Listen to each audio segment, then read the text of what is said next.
तो इसीलिए हम कहते हैं आरएसएस और बीजेपी वालों को, हिंदू महासभा वालों को, कि हम लोग गांधी को मारने वाले नहीं हैं, हम लोग गांधी को बचाने वाले हैं। मारने वाले से बचाने वाला ज्यादा ताकतवर होता है, इसलिए कि वो रक्षा करता है, खुदा की दी हुई नेमत है। और ऐसा नेक बंदा कई सदियों तक इस मुल्क में नहीं आया गांधी जैसा। उसको नाथूराम गोडसे ने, आज उसकी मूर्तियां बन रही है साहब। तो उनके जवाब में हम ये बात कहते हैं कि तुम रोज रोज हमारा इम्तिहान लेते हो कि हम राष्ट्रभक्त हैं कि नहीं। तुम राष्ट्रद्रोही हो, तुमने राष्ट्रपिता की हत्या किया। हम तो राष्ट्रपिता की जान बचाने वाले कबीले के हैं, इसीलिए हम कहते हैं। आप अक्सर कहते हैं कि पसमानदा वह मुसलमान है जो गांधी को बचाने वाला है, मारने वाला नहीं। नहीं, देखिए ऐसा है, आप जानते हैं कि महात्मा गांधी, मोहनदास करमचंद गांधी उनका पूरा नाम है। 1917 में वो गए चंपारण,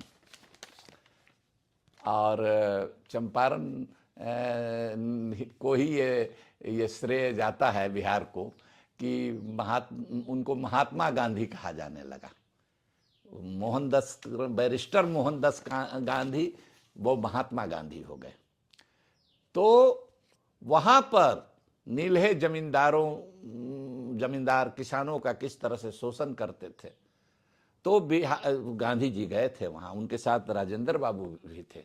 आप जानते हैं राजेंद्र बाबू वकील भी थे, और भी दूसरे ब्रज किशोर बाबू, कौन कौन लोग, बहुत लोगों को लेकर के गए थे। सारा रिकॉर्ड हो रहा था, उस पर बहुत सारी किताबें हैं। उसमें उनको जहर दे करके मारने की कोशिश की गई। एक खनसामा जिसका नाम था बतक मियां, वो बुनकर था, जुलाहा था, उसके द्वारा कि इनके खाने में जहर मिला दो, उसने इसका आ करके कान में बता दिया कि इस चीज में जहर मिला हुआ है। इसकी तस्दीक राजेंद्र बाबू ने जब राष्ट्रपति हुए गए, और उसके पहले उसको सजा हो चुकी थी। चूंकि गांधी नहीं मरते हैं, जहर मिलाने की साजिश विफल हो जाती है इस खनसामा के चलते, बतक मियां के चलते, तो उसको नौकरी से निकाल दिया जाता है, उसकी जमीन जब्त कर ली जाती है। ये राजेंद्र बाबू ने वो किया, उसकी जमीन लौटवाने का आदेश दिया। उसको बुलाया, राष्ट्रपति भवन में बुलाया बतक मियां को। तो इसीलिए हम कहते हैं आरएसएस और बीजेपी वालों को, हिंदू महासभा वालों को, कि हम लोग गांधी को मारने वाले नहीं हैं, हम लोग गांधी को बचाने वाले हैं। मारने वाले से बचाने वाला ज्यादा ताकतवर होता है, इसलिए कि वो रक्षा करता है, खुदा की दी हुई नेमत है। और ऐसा नेक बंदा कई सदियों तक इस मुल्क में नहीं आया गांधी जैसा। उसको नाथूराम गोडसे ने, आज उसकी मूर्तियां बन रही है साहब।